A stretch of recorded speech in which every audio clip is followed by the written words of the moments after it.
शोषित, वंचित आणि कष्टकरी समाजाच्या भावना आपल्या साहित्य व लेखणीतून प्रभावीपणे मांडणारे तसेच स्वातंत्र्य चळवळ आणि संयुक्त महाराष्ट्र चळवळीतील अग्रगण्य व्यक्तिमत्व असलेल्या लोकशाहीर अण्णाभाऊ साठे यांच्या जयंतीनिमित्त आमदार आशुतोष काळे यांनी कोपरगाव येथील लोकशाहीर अण्णाभाऊ साठे स्मारकास पुष्पहार अर्पण करून अभिवादन केले।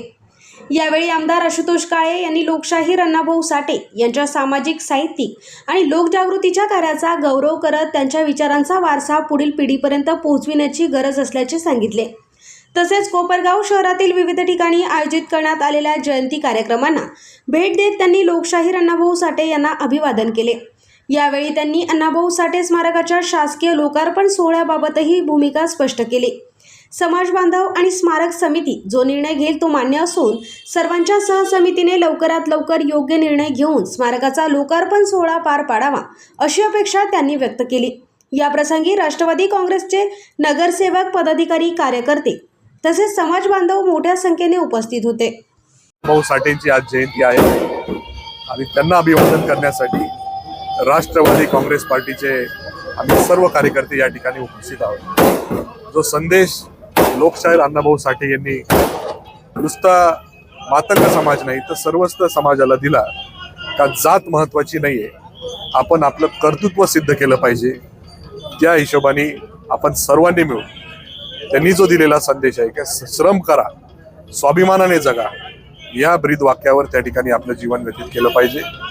ती खरी श्रद्धांजली लोकशाहीर अण्णाभाऊ साठेंना होईल असं मी मानतो। आपल्या सर्वांच्या वतीने पुन्हा एकदा मी त्यांच्या स्मृतींना विनम्र अभिवादन करतो आणि जयंतीच्या शुभेच्छा सर्वांना देतो। धन्यवाद। मी आता समस्त मातंग समाज ज्यावेळेस उपोषणाला बसलं होतं त्यावेळेस त्यांच्या मागण्या होत्या का या स्मारकाचं अनावरण त्या ठिकाणी झालं पाहिजे, तसेच लोकशाहीर अण्णाभाऊ साठे नाट्यगृहाचंही काम झालं पाहिजे, तसेच तिसरी काय मागणी होती, सभागृह आपल्या या स्मारकाच्या मागे झालं पाहिजे। तर त्या संदर्भात जे उपोषणकर्ते होते मी त्यांना सांगितलं की आपण समाजामध्ये बसून आपली जी काही स्मारक कमिटी झालेली आहे आपण त्या कमिटीमध्ये चर्चा करावी, समाजामध्ये चर्चा करा तुम्हाला कशा पद्धतीने कार्यक्रम करायचा आहे, तुम्ही ठरवा, नगरपालिकेला ते कळवा, नगरपालिका सर्व व्यवस्था त्या ठिकाणी करेल।